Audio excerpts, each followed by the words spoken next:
বিসমিল্লাহির রহমানির রহিম। সুপ্রিয় ছাত্রছাত্রীরা, আসসালামু আলাইকুম। আশা করি আপনারা প্রত্যেকে ভালো আছেন। আমি আজ আপনাদের সামনে নতুন একটা অধ্যায় নিয়ে হাজির হয়েছি।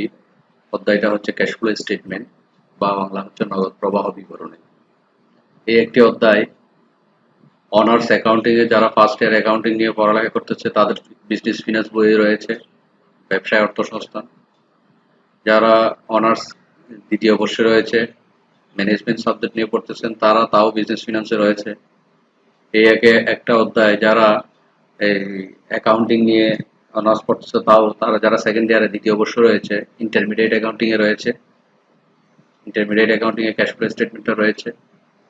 একই অধ্যায় যারা বিবিএ পাস কোর্স রয়েছে দ্বিতীয় বর্ষে তাও সেকেন্ড ইয়ারে তাদেরও ইন্টারমিডিয়েট অ্যাকাউন্টিং এ রয়েছে। তাহলে একটা অধ্যায় BBA pass course intermediate accounting, honours second year intermediate accounting এ রয়েছে, অনার্স ফার্স্ট ইয়ার অ্যাকাউন্টিং এ রয়েছে ফিনান্স বইয়ের মধ্যে, honours second year management finance বইয়ের মধ্যে রয়েছে। চার ধরনের স্টুডেন্টরা উপকৃত হবে এই একটা অধ্যায় দ্বারা। পাশাপাশি যারা এসএসসির স্টুডেন্ট এরাও উপকৃত হবে। এইচএসসির যারা স্টুডেন্ট রয়েছে তারাও উপকৃত হবে এই একটা অধ্যায় দ্বারা। তাহলে এই একটা অধ্যায় দ্বারা বেশ কয়েক চারটা বিভাগের পাঁচটা বিভাগের স্টুডেন্টরা উপকৃত হবে। আমি আসছে আপনাদের সামনে আজকে অধ্যায়টা নিয়ে। এই অধ্যায়টা করার আগে আপনাদেরকে অবশ্যই আমার চ্যানেলের সাথে যুক্ত থাকতে হবে। যুক্ত থাকার জন্য নিচে স্ক্রলে লেখা থাকবে কমার্স একাডেমি অথবা বেস্ট কমার্স একাডেমি অথবা জীবন স্যার যে দিয়ে লিখে অথবা বাংলায় লিখে যে কোনো একটা লিখে ইউটিউবে সার্চ করলে আমাকে পাওয়া যাবে। পাশাপাশি গুগলে খুঁজলেও পাওয়া যাবে। যারা মোবাইল ইউজ করেন বিটম্যাপ দিয়ে যারা ভিডিও ডাউনলোড করেন ভিডিও দেখেন ওখানে সার্চ করলেও পাবে। তাহলে যারা আমার সাথে যুক্ত হয়েছেন তাদেরকে ইতিমধ্যে সাবস্ক্রাইব করে যুক্ত হয়েছে তাদেরকে আমি ধন্যবাদ জানাচ্ছি। যারা এখনো যুক্ত হন নাই তারা যুক্ত হয়ে যাবেন। এক বন্ধু আরেক বন্ধুকে বলবেন স্যারের ক্লাস নিচ্ছে, স্যারের ক্লাসগুলো দেখো, উপকার হবে। সেই কারণে বলতেছি প্রত্যেকেই আমার এই ক্লাসটা আপনাদের সামাজিক সোশ্যাল মিডিয়াতে বিশেষ করে এই ফেসবুকে আপনারা শেয়ার করবেন, আপনাদের ওয়ালে শেয়ার করবেন। শেয়ার করলে আপনি যেমন পাচ্ছেন অন্যরাও ক্লাসটা পাবে। সেই জন্য অন্যদের উপকৃত হবে, অন্যরা উপকৃত হবে। সেই জন্য আপনাদের প্রচুর রিকোয়েস্ট থাকতেছে আমার ক্লাসটা অবশ্যই আপনারা আপনাদের ফেসবুকের ওয়ালের মাধ্যমে শেয়ার করে আপনাদের বন্ধুদের মাধ্যমে জানিয়ে দিবেন। বিভিন্ন গ্রুপে শেয়ার করবেন, ফেসবুকে শেয়ার করবেন, হ্যাঁ গ্রুপে শেয়ার করবেন, পেজে শেয়ার করবেন। এই চেষ্টা করবেন যাতে প্রত্যেকে ক্লাসটা পায়। আমি ধারাবাহিকভাবে আপনাদের জন্য ক্লাস করে যাব। ইতিমধ্যে আমি এমবিএ ক্লাসের তিনটা অধ্যায় করেছি, আবার পরিসংখ্যানের একটা অধ্যায় করেছি। হ্যাঁ, এগুলো আপনারা আমার চ্যানেলে গিয়ে বেস্ট কমার্স একাডেমি অথবা জীবন স্যার লিখে খুঁজে আমার ইয়াতে গিয়ে চ্যানেল থেকে ক্লাসগুলো আপনারা সরাসরি দেখতে পারেন, ইউটিউবে দেখতে পারেন যাদের ওয়াইফাই রয়েছে, অথবা ডাউনলোড করে পরবর্তীতে দেখতে পারেন। এই হচ্ছে মূল বিষয়। তাহলে আপনারা আমার সাথে যুক্ত থাকার জন্য আমার চ্যানেলটা কি করে রাখতে হবে, সাবস্ক্রাইব করে রাখতে হবে। আচ্ছা, আর আমার চ্যাপ্টারগুলো পরবর্তী যে প্লে লিস্টে থাকবে ইউটিউবে, আপনারা প্লে লিস্ট থেকে এগুলো দেখে নেবেন। তাহলে আমি আজকে আপনাদের সামনে নতুন অধ্যায় ক্যাশ ফ্লো স্টেটমেন্ট নিয়ে আপনাদের সামনে হাজির হচ্ছি এবং ক্লাস শুরু করতেছি। তাহলে আমাদের আজকের অধ্যায়ের নাম হচ্ছে যে কি, ক্যাশ ফ্লো স্টেটমেন্ট। এই ক্যাশ ফ্লো স্টেটমেন্ট বাংলা হচ্ছে নগদ প্রবাহ বিবরণী। নগদ প্রবাহ বিবরণী শুরু করার আগে আমি একটু করে এর সংজ্ঞা দিচ্ছি। ক্যাশ ফ্লো স্টেটমেন্টে ক্যাশ ফ্লো স্টেটমেন্ট বা নগদ প্রবাহ বিবরণী করার জন্য আমাদের মূলত কি কি কথা এখানে লেখা আছে এটা একটু বুঝতে হবে। কোনো প্রতিষ্ঠানের এই ক্যাশ ফ্লো স্টেটমেন্ট অবশ্যই প্রতিষ্ঠানের করতে হবে একটি নির্দিষ্ট সময়ে, কোনো একটা নির্দিষ্ট সময়ের জন্য করতে হবে। নির্দিষ্ট সময় মিন অঙ্কটা 1 মাসের হতে পারে, 3 মাসের হতে পারে, 6 মাসের হতে পারে, 1 বছর হতে পারে। নির্দিষ্ট সময় মানে কত বছর বা সর্বোচ্চ 1 বছর, 1 বছর হতে নিচের দিকে যে কোনো মাসের বা যে কোনো 1 বছরের সময়ের জন্য এই কাজটা হতে পারে। নির্দিষ্ট সময় মানে 1 মাস, 3 মাস, 6 মাস, 1 বছর, এভাবে নির্দিষ্ট সময়ের জন্য অঙ্কটা করতে হবে। নগদ অর্থের আগমন, নগদ অর্থের আগমন ঘটবে মানে টাকা আসবে। আগমন মানে কি, নগদ অর্থ মানে ক্যাশ টাকা, ক্যাশ টাকা ব্যবসা প্রতিষ্ঠানে আসবে। আর আগমনটাকে ইংরেজিতে বলা হচ্ছে ইনফ্লো। ইনফ্লো মানে নগদ টাকা আসা, নগদ অর্থের আগমন ও নির্গমন। আবার নগদ অর্থ কি হবে, নির্গমন, চলে যাবে। নগদ অর্থ আগমনও ঘটবে, নগদ অর্থ নির্গমনও ঘটবে। নির্গমন মানে চলে যাওয়া। তাহলে বলা হচ্ছে কোনো প্রতিষ্ঠানের একটি নির্দিষ্ট সময়ে, যে কোনো প্রতিষ্ঠানের একটি নির্দিষ্ট সময়ে 3 মাস, 6 মাস, 1 বছরের জন্য নগদ অর্থের আগমন, নগদ টাকা আসবে, ইনফ্লো হবে এবং নগদ অর্থের নির্গমন ঘটবে, চলে যাবে, আসবে, চলে যাবে। এবং নগদ পরিবর্তন, অর্থের পরিবর্তন সম্পর্কে বিস্তারিতভাবে যে বিবরণীতে যে নগদ টাকা যে আসলো, নগদ টাকা যে চলে গেল, এর জন্য বিস্তারিতভাবে একটা বিবরণীর মাধ্যমে উপস্থাপন করা হবে। বিবরণীর মাধ্যমে উপস্থাপন করাটাকে বলা হচ্ছে যে কি ক্যাশ ফ্লো স্টেটমেন্ট। তাহলে এবং নগদ অর্থের পরিবর্তন সম্পর্কে বিস্তারিতভাবে যে বিবরণীর মাধ্যমে উপস্থাপন করা হয় তাকে বলা হয় নগদ প্রবাহ বিবরণী বা ক্যাশ ফ্লো স্টেটমেন্ট। তাহলে ক্যাশ ফ্লো স্টেটমেন্ট করতে গেলে আমাদের বুঝতে হবে এটা একটা প্রতিষ্ঠানের কাজ। আমরা যে কাজটা করবো সেটা একটা কোনো একটা প্রতিষ্ঠানের কাজ হবে, একটা নির্দিষ্ট সময়ে করতে হবে। নগদ টাকা আসবে, নগদ টাকা চলে যাবে। এই আসা যাওয়ার মাধ্যমে যে টাকাটা পরিবর্তন ঘটবে, টাকার পরিমাণ বৃদ্ধি হবে অথবা হ্রাস হবে, এটা যে বিবরণীর মাধ্যমে উপস্থাপন করা হয় সেটাকে বলা হচ্ছে যে কি নগদ প্রবাহ বিবরণী বা ক্যাশ ফ্লো স্টেটমেন্ট। এই জিনিসটা আমাদের মনে রাখতে হবে। আচ্ছা, তারপর এরপরে ঘটনা হলো কি নগদ প্রবাহ বিবরণীর মূল প্রতিপাদ্য বিষয় হলো নগদ প্রবাহ মূল বিষয় কি? নগদ প্রবাহ বিবরণীর মূল প্রতিপাদ্য বিষয় হলো আয় বিবরণীর অন্তর্ভুক্ত দফা সমূহকে আমরা জানি অঙ্ক করার জন্য ফিনান্সিয়াল স্টেটমেন্ট করার জন্য একটা ইনকাম স্টেটমেন্ট করতে হয়। ইনকাম স্টেটমেন্টকে বলা হয় আয় বিবরণী। আরেকটা কি করতে হয়? ব্যালেন্স শিট করতে হয়।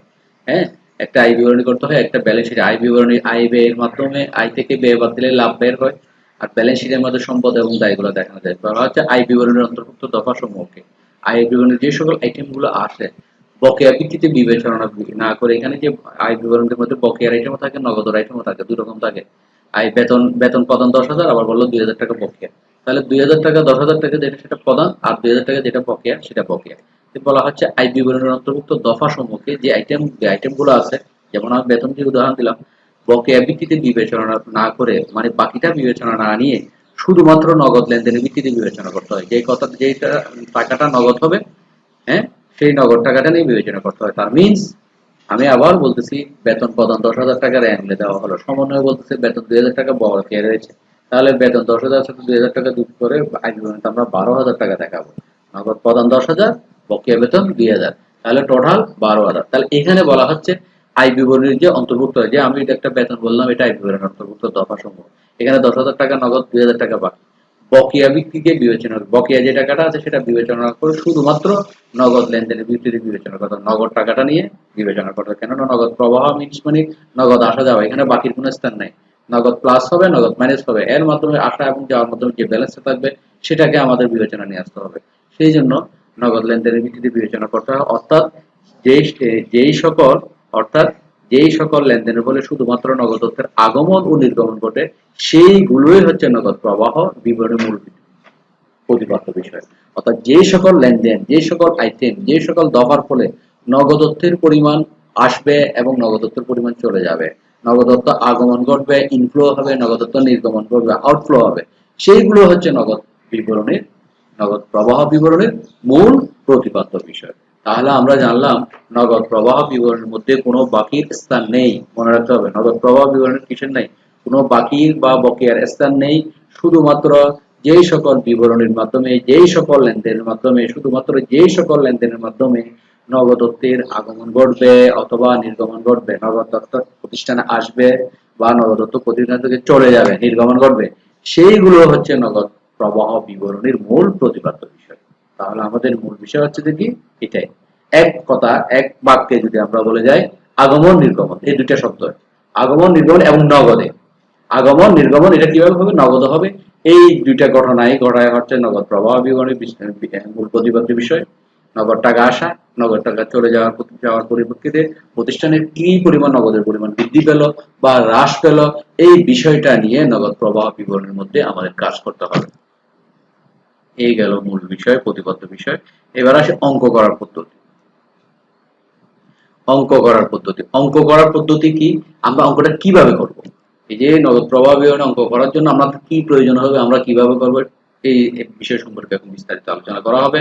অঙ্ক করার পদ্ধতির মধ্যে দুই পদ্ধতিতে নগদ প্রবাহ বিবরণী তৈরি করা যায়। কয়টা পদ্ধতিতে নগদ প্রবাহ তৈরি করা যায়? দুইটা পদ্ধতিতে। তাহলে মনে রাখতে হবে কয় পদ্ধতিতে নগদ প্রবাহ তৈরি করে। আমি আবারও বলছি, কয় পদ্ধতিতে নগদ প্রবাহ বিবরণী তৈরি করা যায়? দুইটা পদ্ধতিতে নগদ প্রবাহ বিবরণী তৈরি করা যায়। বোঝা গেল? তাহলে কি কি? প্রথম পদ্ধতি হচ্ছে পরোক্ষ পদ্ধতি, ইংরেজিতে হচ্ছে ইনডিরেক্ট মেথড। পরোক্ষ পদ্ধতি বা ইনডিরেক্ট মেথড। আর দ্বিতীয় হচ্ছে প্রত্যক্ষ পদ্ধতি বা ডিরেক্ট মেথড। তাহলে কয় পদ্ধতিতে নগদ প্রবাহ বিবরণী তৈরি করা যাবে? দুটি পদ্ধতি। কি কি? Direct method and indirect method, অথবা ইনডিরেক্ট মেথড এবং ডিরেক্ট মেথড, পরোক্ষ পদ্ধতি এবং প্রত্যক্ষ পদ্ধতি। প্রতিটি পদ্ধতি সম্পর্কে আলাদা আলাদা বিস্তারিত আলোচনা করা হবে। এখন একটু করে আমি বলি, আমরা এই ধাপে যে নিয়মটা নিয়ে আমি আলোচনা করেছি অঙ্কের মধ্যে, এই আলোচনাগুলো আসবে এখানে পরোক্ষ পদ্ধতি নিয়ে আমি আলোচনা করব। পরোক্ষ পদ্ধতি নিয়ে আলোচনা করব প্রথম পার্ট। পরোক্ষ পদ্ধতি নিয়ে আলোচনা করার পরে পরোক্ষ পদ্ধতির অঙ্কগুলো শিখে ফেলবো, শিখে তারপর যাবো আবার প্রত্যক্ষ পদ্ধতি নিয়ে আলোচনা এবং এরপর প্রত্যক্ষ পদ্ধতির অঙ্ক, যাতে যে পদ্ধতি শিখবো সাথে সাথে সেই পদ্ধতির অঙ্কগুলো আমরা শিখে ফেলতে পারি। এভাবে শিখলে পড়ালেখাটা খুব তাড়াতাড়ি শেখা হয়। তাহলে আমি পরোক্ষ পদ্ধতির নিয়মাবলী নিয়ে, এবং এই নিয়মটা আমি সাজিয়েছি শুধুমাত্র পরোক্ষ পদ্ধতি। আর পরোক্ষ পদ্ধতি সম্পর্কে আরেকটু কথা না বললেই নয়, এই ক্যাশ ফ্লো স্টেটমেন্টের মধ্যে সবচেয়ে জনপ্রিয় বহুল ব্যবহৃত পদ্ধতি হচ্ছে পরোক্ষ পদ্ধতি।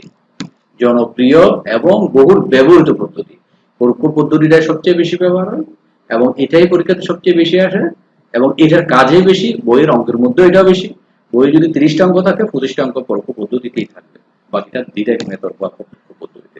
সেজন্য আমাদেরকে পরোক্ষ পদ্ধতির প্রতি বেশি বেশি জোর দিতে হবে। তবে দুটো পদ্ধতিতে জানতে হবে, পরোক্ষ পদ্ধতির প্রতি বেশি গুরুত্ব এটাই। তাহলে আমি এই পরোক্ষ পদ্ধতি নিয়েই এখন আলোচনা যাচ্ছি।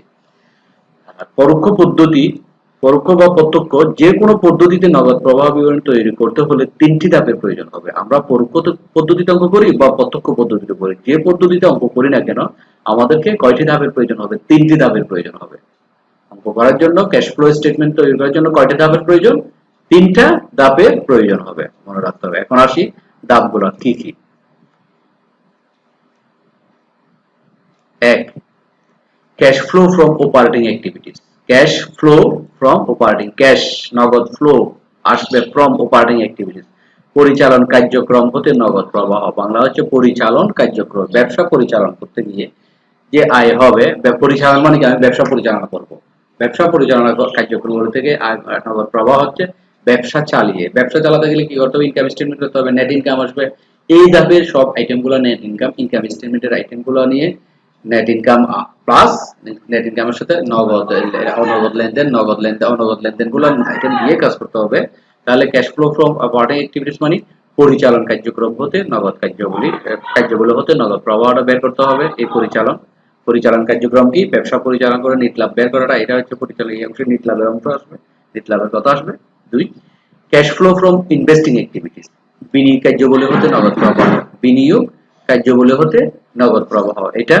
3. Cash flow from financing activities, অর্থ সংস্থান কার্যবলী হতে নগদ প্রবাহ।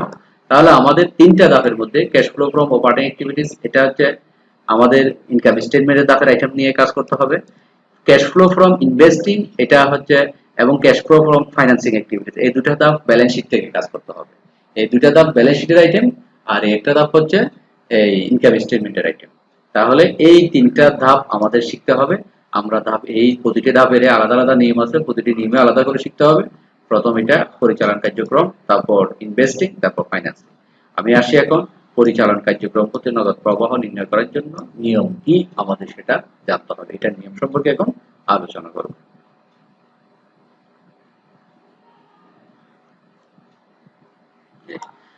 পরোক্ষ পদ্ধতির আলোকে উপরোক্ত 3টি ধাপের ধারাবাহিক আলোচনা করা হলো। তাহলে আমরা এই যে আলোচনাটা হবে কোন পদ্ধতির আলোকে? পরোক্ষ পদ্ধতির আলোকে। আমি একটু আগে বলেছি আমাদের 2টা পদ্ধতি আছে, প্রত্যক্ষ এবং পরোক্ষ। আমাদের আলোচনা হবে এখন কোনটা?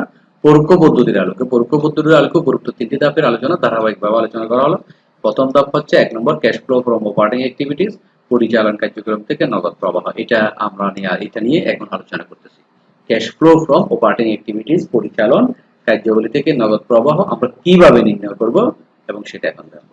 এখানে এই অংশের মধ্যে প্রথমত লিখেছি আমি কি হিসাবভুক্ত করা হয়। আমাদের এখানে কি কি হিসাবভুক্ত হবে এই খাতে, এই যে cash flow from operating activities, এই ধাপে কি হিসাবভুক্ত করা হয় এই জিনিসটা আমাদের জানতে হবে। এই ধাপে আমাদের মোট কথায় যদি আমি বুঝতে চাই, এই অংশে অনগদ খরচ 1, অনগদ আয় 2, চলতি সম্পদ হ্রাস বৃদ্ধি 3 এবং চলতি দায় হ্রাস বৃদ্ধি 4, এই লেনদেনগুলো হিসাবভুক্ত করা হয়। টোটাল সাইডটা কি কি আবারও বলতেছি, কি কি হিসাবভুক্ত করা হয় মধ্যে কি হবে? অনগদ খরচ, এই অংশ অনগদ খরচ 1, অনগদ আয় 2, চলতি সম্পদ হ্রাস বৃদ্ধি 3 এবং চলতি দায় হ্রাস বৃদ্ধি 4। এই সাইড জাতীয় হিসাব এখানে হিসাবভুক্ত করা হবে, লেনদেনের আইটেম এখানে হিসাবভুক্ত করা হবে।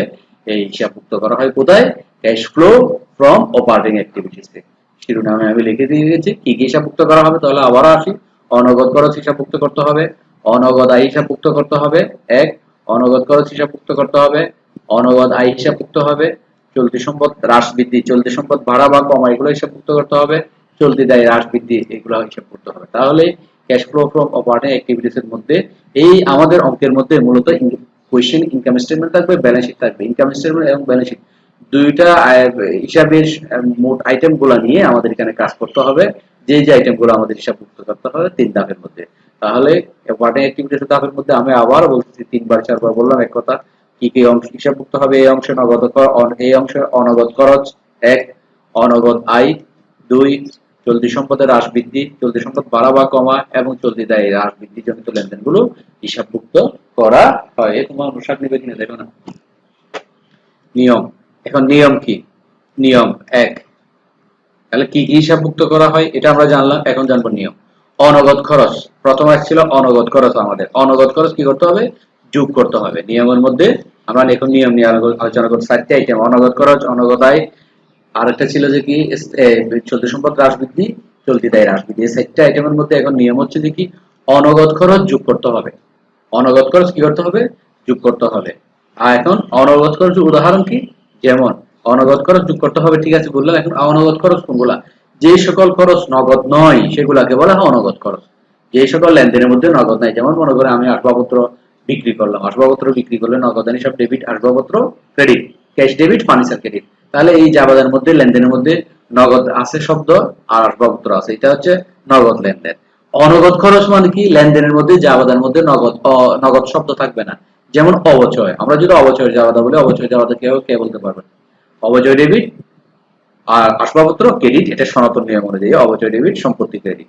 আবার আধুনিক নিয়ম অনুযায়ী অবচয় ডেবিট অবচয় সঞ্চিতি credit, depreciation expense debit furniture credit, আবার depreciation expense debit accumulated depreciation credit. তাহলে এই অবচয়ের যদি জাবাদা আমি আমি আপনাদের দেখাতে চাই, তাহলে বলে দিচ্ছি, দেখাতে হচ্ছে না। তাহলে অবচয়ের জাবাদা হচ্ছে ডেপ্রিসিয়েশন এক্সপেন্স ডেবিট, এখানে লিখে রাখি, তারপরে এটার জন্য মনে হয় হেল্প হবে, বোঝার জন্য সুবিধা হবে।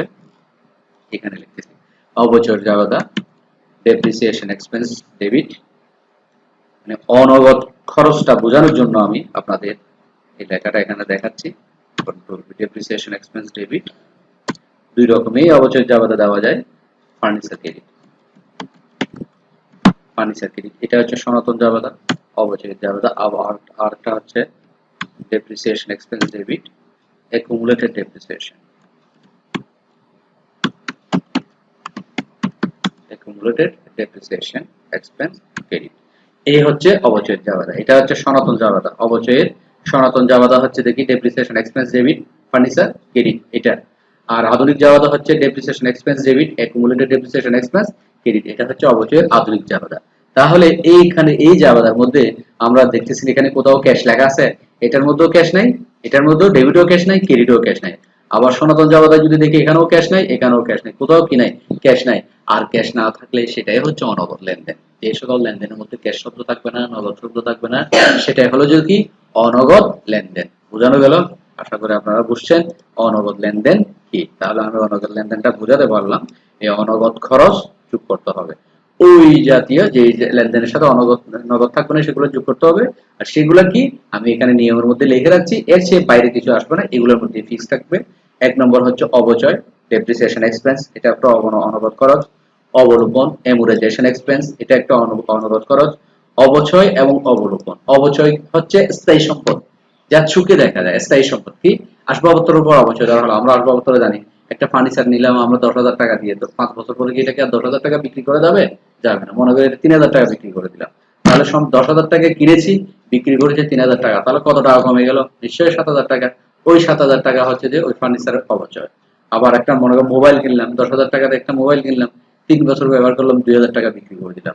তাহলে 10,000 টাকা দিয়ে মোবাইল কিনেছি, ব্যবহার করেছি 3 বছর, 3 বছর পরে সেটা 2,000 টাকা বিক্রি করে দিয়েছে, তাহলে আমার কত টাকা কমে গেল? টাকাটা 10 থেকে 2 বাদ দিলে 8,000 টাকা কমে গেল।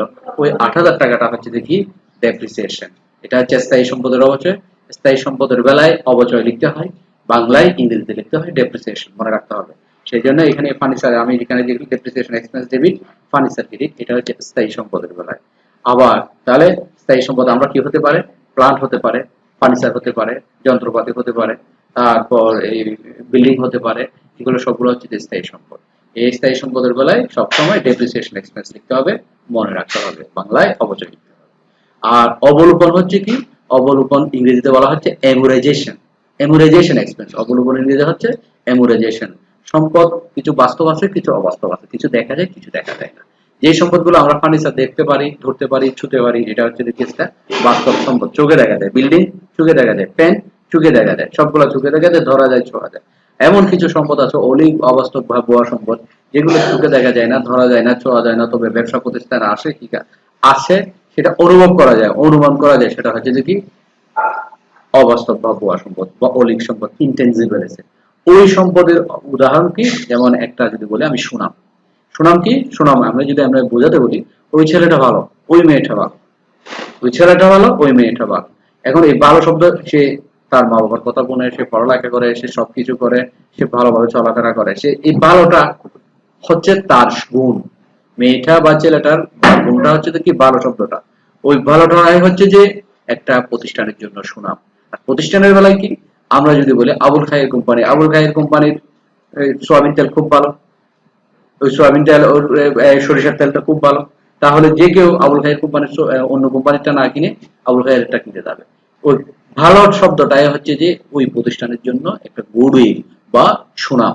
ওই সুনামটা কখনো ছোঁয়া যায় না, ধরা যায় না, খাওয়া যায় না, স্পর্শ করা যায় না, কিছুই করা যায় না। ওই সম্পদের ওই আবুল খায়ের প্রতিষ্ঠানের জন্য, নামের জন্য তার একটা দাম আসবে প্রতিষ্ঠানের সারা বাংলাদেশ ব্যাপী, সারা পৃথিবী ব্যাপী। ওই নামটা হচ্ছে যে কি তার সুনাম। সে যদি ব্যবসা গুটিয়ে ফেলে, তার নামটা বিক্রির জন্য, অন্য কিনের জন্য সে টাকা দিতে পারে, টাকা দিয়ে তার নামটা বিক্রি করতে পারে। যেমন জামাল, হোটেল জামাল, বিভিন্ন জায়গায় হোটেল জামানের ব্রাঞ্চ আছে। কি জন্য হোটেল জামাল ব্রাঞ্চ করবে? হোটেল জামানের খাওয়া খাওয়া খাওয়া খানার মান ভালো, সবকিছু ভালো, সেই জন্য ওই জামান শব্দটার জন্য এক্সট্রা টাকা দিতে হয় কিনে মালিককে। জামান লেখা, হোটেল জামান লেখার জন্য ওইটা হচ্ছে ওই মালিকের সুনাম। ওই সুনামের অবলোপন, ওই সুনামটা কখনো ধরা যায় না, ছোঁয়া যায় না। সুনামের জন্য লিখতে হয় সেটা কি? অবলোপন। সুনাম, ট্রেডমার্ক, প্যাটেন্ট, এগুলোর জন্য সবসময় কি দিতে হবে? এগুলো সম্পদ, এগুলো যে স্থায়ী সম্পদ, এগুলোর জন্য কি দিতে হবে? বাংলায় লিখতে হয় অবলোপন, ইংরেজিতে লিখতে হয় অ্যামোরাইজেশন এক্সপেন্স। আমি যদিও বা লিখি নাই, আমি বাংলায় মুখে লেখা বলতেছি, আপনারা মনে রাখবেন। তাহলে অবলোপন লিখতে হয় অবাস্তব অলিক ভুয়া সম্পত্তির বেলায়, আর বাস্তব সম্পদের বেলায় লিখতে হয় অবলোপন বা ডেপ্রিসিয়েশন এক্সপেন্স। তাহলে কখন কোথায় কোথায় ডেপ্রিসিয়েশন এক্সপেন্স লিখবেন আর কোথায় অবলোপন বা অ্যামোরাইজেশন এক্সপেন্স লিখবেন, আশা করি বোঝা গেল। আর প্যাটেন্টের যদি বা সুনামের যদি অবলোপন হয়, তাহলে এটারও আলাদা হবে কি? আমরা যেটা দেখি ডেপ্রিসিয়েশন এক্সপেন্স ডেবিট, এখানে লিখতে হবে অ্যামোরাইজেশন এক্সপেন্স ডেবিট। ডেপ্রিসিয়েশন এক্সপেন্সের পরিবর্তে কি লিখতে হবে? অ্যামোরাইজেশন এক্সপেন্স। আমি দেখিয়ে দিচ্ছি এটা, মানে এটা কিসের লেনদেন, লেনদেনটা লিখতেছি না, আমি জাস্ট উত্তরটা লিখে দিচ্ছি। আমি সুনামের অবলোপন, তাহলে amortisation expense debit, goodwill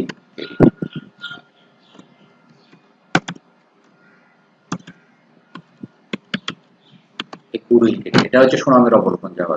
patent যদি বলে প্যাটেন্ট ক্রেডিট করতে হবে, হ্যাঁ, যেটা প্রিলিমিনারি এক্সপেন্স প্রাথমিক খরচ বলে, প্রিলিমিনারি এক্সপেন্স বা প্রাথমিক খরচকে ক্রেডিট করতে হবে। এটা হচ্ছে অবলোপন। এখানে কোথাও কি নেই, ক্যাশ নাই, এটা হচ্ছে কি অনগদ লেনদেন।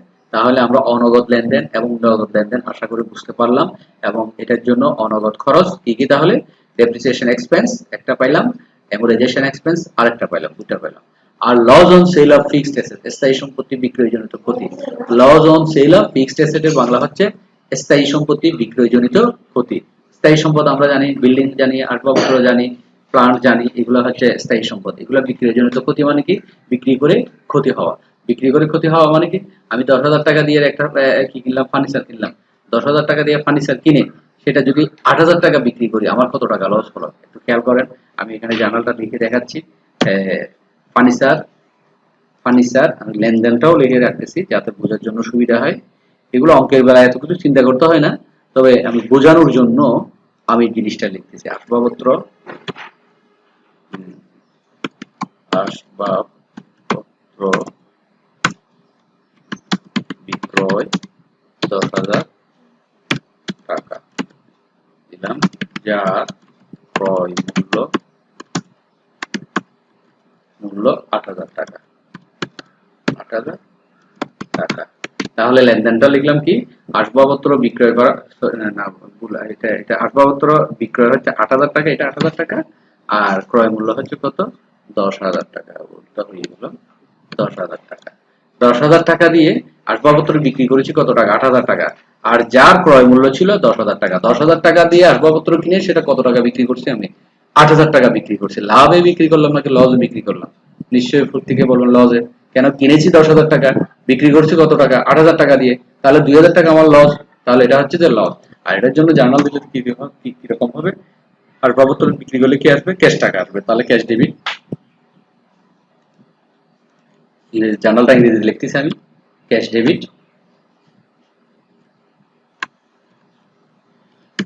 ক্যাশ ডেবিট কত টাকা বিক্রি করলাম?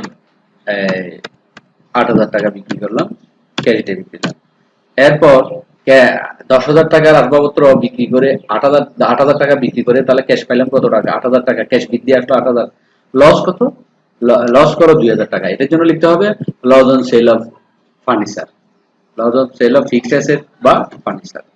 এখান থেকে আমি বসা দিচ্ছি loss on sale of fixed asset or furniture. Furniture কত টাকা লস? 2,000 টাকা লস।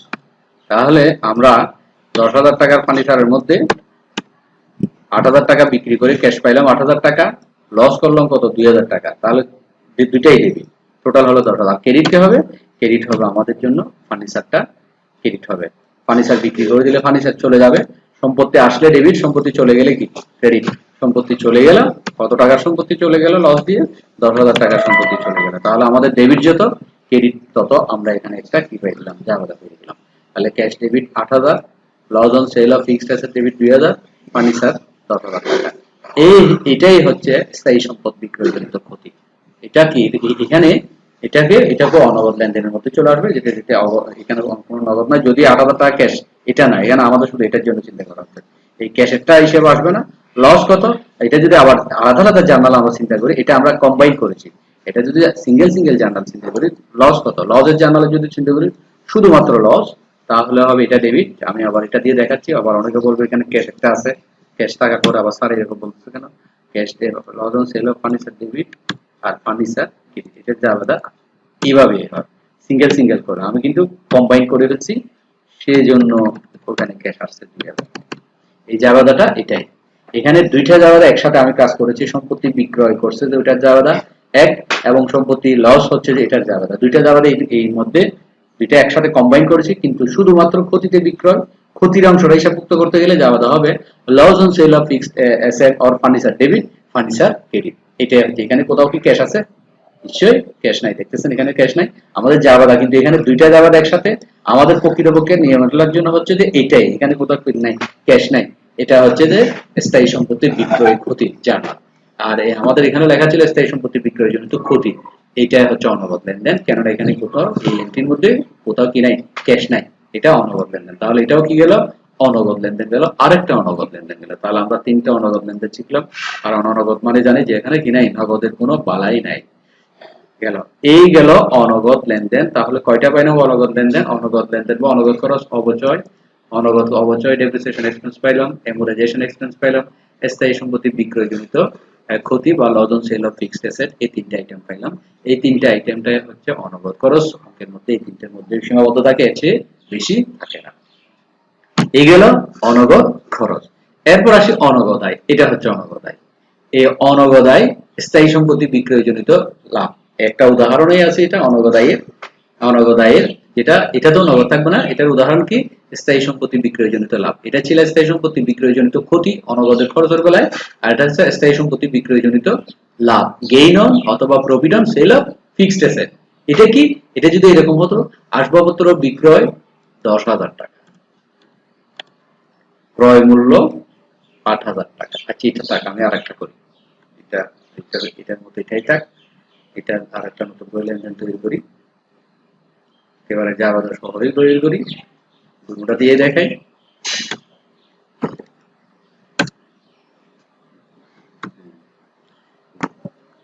পুরোপুরি কথাটা বুঝাচ্ছি। আসবাবপত্র বিক্রয় এটা ছিল যে কত? 10,000 টাকার আসবাবপত্র 8,000 টাকা বিক্রি করছে। এখন দিব যে এটা দিব 10,000, আর এটা দিব যে 8,000।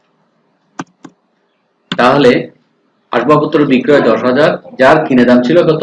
8,000 টাকা। আমি 8,000 টাকা আসবাবপত্র কিনি, কত টাকা বিক্রি করেছি? 10,000 টাকা দিয়ে বিক্রি করেছি। তাহলে এটাতে লাভ না লস? নিশ্চয়ই লস, লাভ, সরি লাভ, কেননা 8,000 টাকা দিয়ে কিনেছি, ক্রয় মূল্য হচ্ছে 8,000 টাকা, বিক্রয় করেছি কত 10,000 টাকা, তাহলে কত টাকা লাভ 2,000 টাকা লাভ। তাহলে এইটার জন্য জার্নাল কি হবে, প্রথম আমি কম্বাইনটা দেখাচ্ছি, দুইটা জায়গা একসাথে দেখাচ্ছি, পরবর্তীতে আমাদের নিয়ম অনুযায়ী দেখাচ্ছি। তাহলে এখানে কি হবে, এটা আর পেজেই চলে যায়, এখানে যখন হ্যাঁ এখানে দেখে ক্যাশ, ক্যাশ কত টাকা আসবে এখন, তাহলে আসবাবপত্র 8,000, আসবাবপত্র 10,000 টাকা বিক্রি করছে, কত টাকা ক্যাশ আসছে 10,000 টাকা আসছে, তাহলে এটা হবে 10,000, ক্যাশ 10,000 গেল।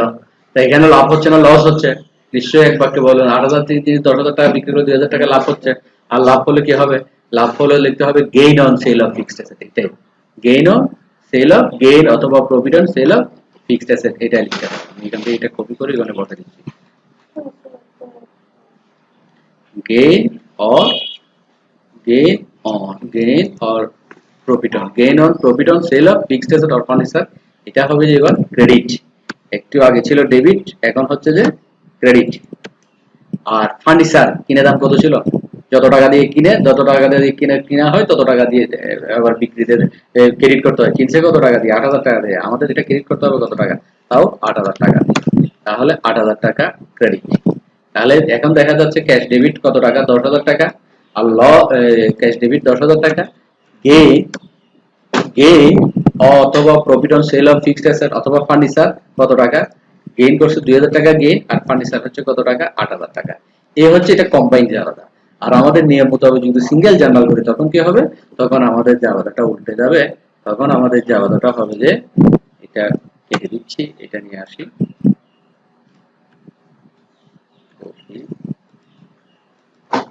তখন হবে furniture debit, gain on sale of fixed asset credit, furniture debit,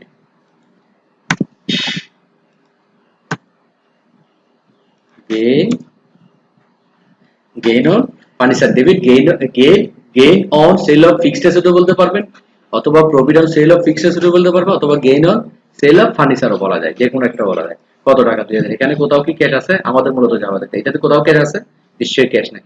এটা ছিল সিঙ্গেল জার্নাল, শুধুমাত্র লাভ এবং বিক্রয় দুইটাই হিসাবভুক্ত, আর এটা ছিল শুধুমাত্র কি এই লাভের অংশটা, ফার্নিচার বিক্রয় শুধুমাত্র লাভের অংশটা আমরা হিসাবভুক্ত করেছি। এটা হচ্ছে একটা অনবদ আয়, তাহলে এটাকে বলা হচ্ছে অনবদ আয়। অনবদ আয় কি করতে হবে, অনবদ আয় বিয়োগ করতে হবে, অনবদ আয় বিয়োগ করতে হবে, ঠিক আছে। তাহলে অনবদ খরচ যদি যোগ করি, অনবদ আয় কি করতে হবে, বিয়োগ করে করতে হবে। আমি উদাহরণ দিয়ে দেখিয়ে দিলাম। তাহলে স্থায়ী সম্পত্তি বিক্রয়ের জন্য আয় আমাদের কি করে নিতে হবে, অবশ্যই বিয়োগ করতে হবে, এটা গেল। তাহলে অনবদ আয় গেল, অনবদ খরচ গেল গেল। এরপর কি আছে, তাহলে এই আইটেম আমাদের অনগদ খরচ, অনগদ আয়, এই দুইটা বিষয়ে আলোচনা করলাম। এরপর আছে চলতি সম্পদ হ্রাস বৃদ্ধি, চলতি সম্পদ হ্রাস বৃদ্ধি, এটা নিয়ে আলোচনা, এবং চলতি দায় হ্রাস বৃদ্ধি আলোচনা। এই চলতি সম্পদের বেলায় চলতি সম্পদ বৃদ্ধি পেলে কি করতে হবে, যোগ করতে হবে। এটা আসলে কিসের কথা, আমরা তাহলে এটা গেল অনগদ আয়। এবার আসলে যে চলতি সম্পদ সংক্রান্ত, চলতি সম্পদ হ্রাস বৃদ্ধি, চলতি সম্পদ হ্রাস বৃদ্ধি, হ্রাস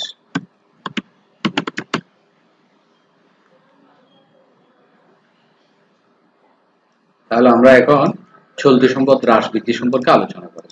চলতি সম্পদ হ্রাস বৃদ্ধির এটা নিয়ম, হ্রাস বৃদ্ধির নিয়ম, এটা আলোচনা আমরা এখন জানবো। হ্রাস বৃদ্ধির নিয়মের বেলায় চলতি সম্পদ বৃদ্ধি পেলে যোগ করতে হবে, চলতি সম্পদ কমে গেলে বা হ্রাস হলে বিয়োগ করতে হবে, মনে রাখতে হবে। চলতি সম্পদ বৃদ্ধি পেলে, চলতি সম্পদ বৃদ্ধি পেলে, চলতি সম্পদ বৃদ্ধি পেলে বিয়োগ করতে হবে, এখানে ভুলে গেল, চলতি সম্পদ বৃদ্ধি পেলে বিয়োগ করতে হবে, চলতি সম্পদ বৃদ্ধি পেলে বিয়োগ করতে হবে, আর চলতি সম্পদ হ্রাস পাইলে যোগ করতে হবে। চলতি সম্পদ বৃদ্ধি পেলে বিয়োগ করতে হবে, চলতি সম্পদ কমে গেলে বা হ্রাস পেলে যোগ করতে হবে। তাহলে চলতি সম্পদ হ্রাস বৃদ্ধির নিয়ম হচ্ছে যে কি, চলতি সম্পদ যদি বৃদ্ধি পায় তাহলে কি করতে হবে, বিয়োগ করতে হবে, চলতি সম্পদ কমে গেলে বা হ্রাস পেলে যোগ করতে হবে। এই নিয়মটা মনে রাখতে হবে। চলতি সম্পদ বাড়া কমা, তাহলে আবারও বলতেছি, চলতি সম্পদ বৃদ্ধি পেলে বিয়োগ, চলতি সম্পদ হ্রাস পেলে বা কমে গেলে যোগ করতে হবে। এখন চলতি সম্পদের উদাহরণ আমরা এখানে লিখে রাখলাম। উদাহরণ চলতি সম্পদ কোনগুলা, চলতি সম্পদ হচ্ছে দেনাদার, প্রাপ্য বিল, এই যে বিবিধ দেনাদার বা প্রাপ্য হিসাব, ইংরেজিতে হচ্ছে অ্যাকাউন্ট রিসিভেবল, প্রাপ্য বিল বা প্রাপ্য নোট, নোট রিসিভেবল, সমাপনী মজুত পণ্য, ক্লোজিং স্টক বা ইনভেন্টরি, অগ্রিম খরচ, প্রিপেড এক্সপেন্স, বকেয়া আয়সমূহ, আউটস্ট্যান্ডিং ইনকাম। এগুলো হচ্ছে সবগুলো চলতি সম্পদের উদাহরণ। নগদ ছাড়া, নগদ এবং ব্যাংক জমা, নগদ এবং ব্যাংক জমা হলো চলতি সম্পদ, তবে এখানে নগদ এবং ব্যাংক জমা, নগদ এবং ব্যাংক জমা ছাড়া বাকি আইটেমগুলো এখানে রাখতে হবে, হিসাব করতে হবে। তাহলে চলতি সম্পদ যদি কি হয়, চলতি সম্পদ যদি বৃদ্ধি পায় তাহলে বিয়োগ করতে হবে, আর চলতি সম্পদ হ্রাস পাইলে কি করতে হবে, যোগ করতে হবে। তাহলে চলতি সম্পদের উদাহরণের মধ্যে আমরা কি পাইলাম, বিবিধ দেনাদার পাইলাম, প্রাপ্য বিল পাইলাম, সমাপনী মজুত পাইলাম, অগ্রিম খরচ পাইলাম, বকেয়া আয় বা আউটস্ট্যান্ডিং ইনকাম। এখন বৃদ্ধি হ্রাস কিভাবে বুঝবো, বৃদ্ধি হ্রাস বোঝার জন্য আমি এখানে একটা কথা লিখতেছি, যেমন মনে করি অ্যাকাউন্ট রিসিভেবল, অ্যাকাউন্ট রিসিভেবল সম্পর্কে যাচ্ছে আমি একটা দেখাচ্ছি। বৃদ্ধি হ্রাস account receivable, account receivable, account receivable সম্পদের নাম, সম্পদের নাম জানুয়ারি 1 তারিখ,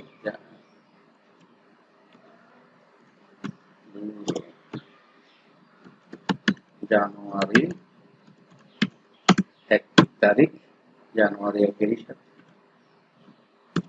জানুয়ারি 1,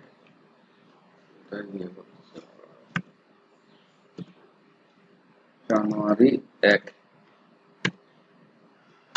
2020, আবার ডিসেম্বর 31, 2020। তাহলে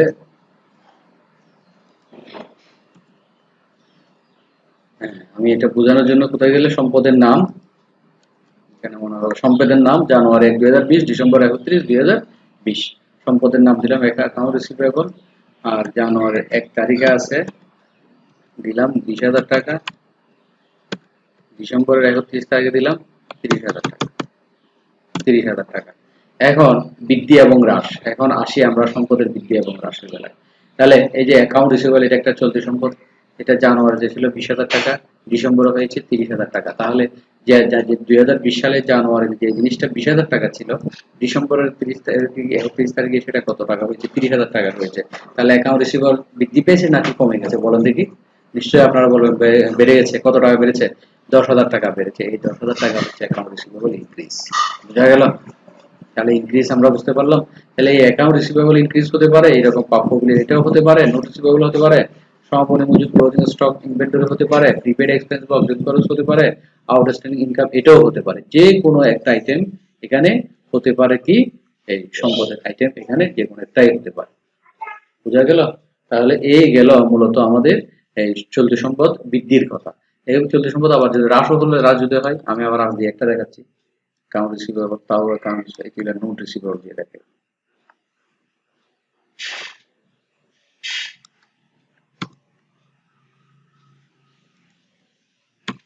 হ্যাঁ, note receivable, note receivable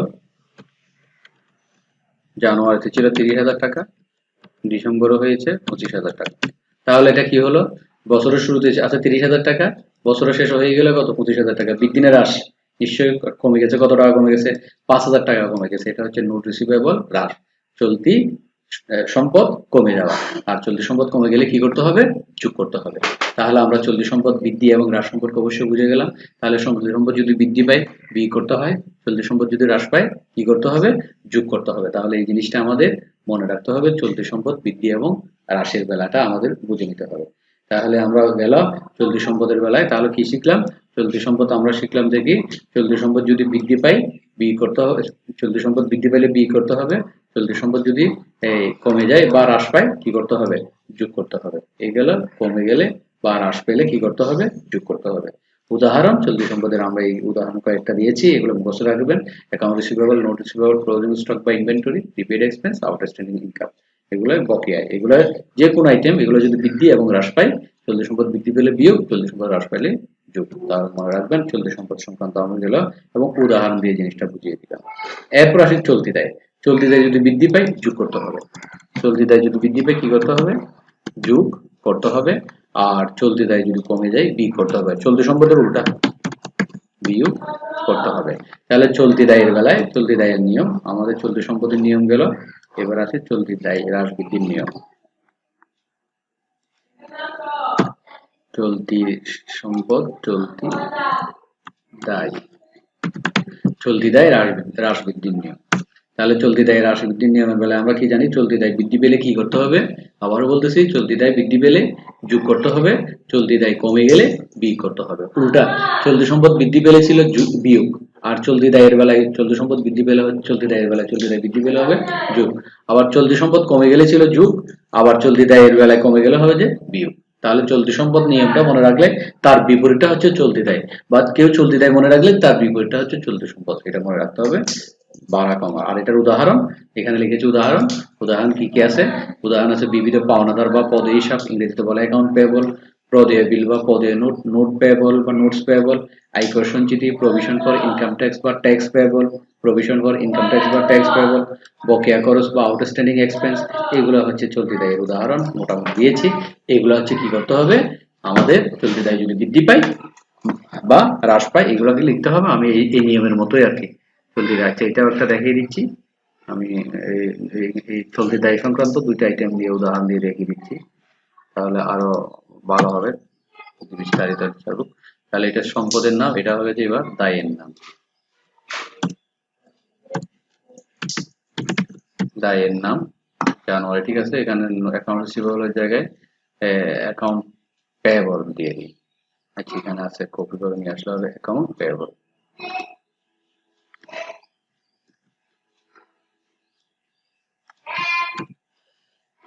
account payable, আর এখানে এটা ছিল কি নোট রিসিভেবলের জায়গায় notes payable.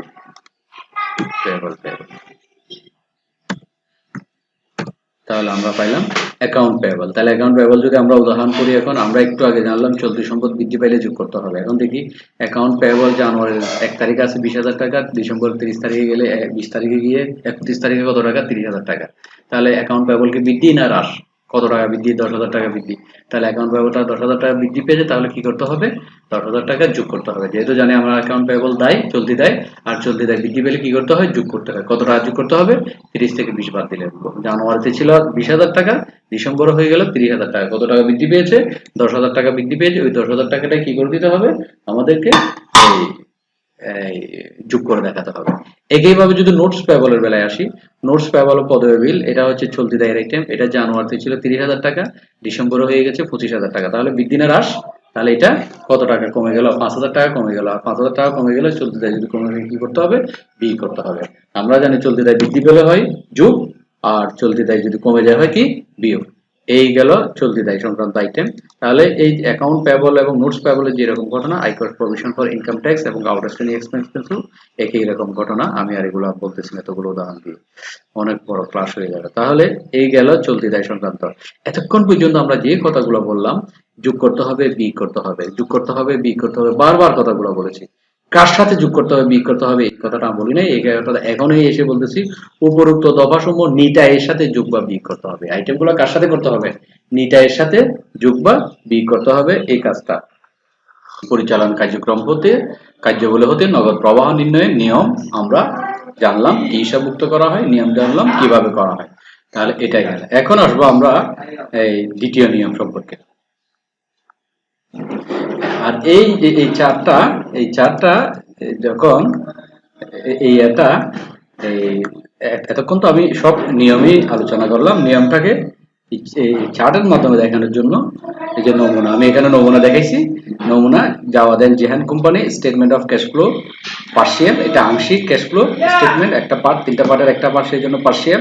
For the year ended December 31, 2020, এগুলো লেখার পরে প্রথমত প্রতিষ্ঠানের নাম, তারপরে statement of cash flow partial মানে আংশিক, আংশিক একটা প্রথম পার্ট, সেই জন্য partial. For the year ended 31 December 2020 সালে ডিসেম্বরের শেষ তারিখে লিখে এই কথাগুলো আমাদের যে কাজটা অঙ্কটা কিভাবে করতে হবে, এতক্ষণ পর্যন্ত আমরা শুধু যোগ এবং বিয়োগ সম্পর্কে কথা বলেছি। যোগ করতে হবে, বিয়োগ করতে হবে, এই কথাগুলো বলেছি। এখন কি করতে হবে? এখন আমরা অঙ্কটা ফরম্যাট কিরকম হবে আমি সেটা দেখাচ্ছি। পার্টিকুলার টাকা, টাকা সেন্টারে নিয়ে দিই। পার্টিকুলার এটা রাইটে, তারপর রাইটে। তাহলে আমরা ঘরের ফরম্যাটটা এঁকে দিলাম, পার্টিকুলার টাকা টাকা।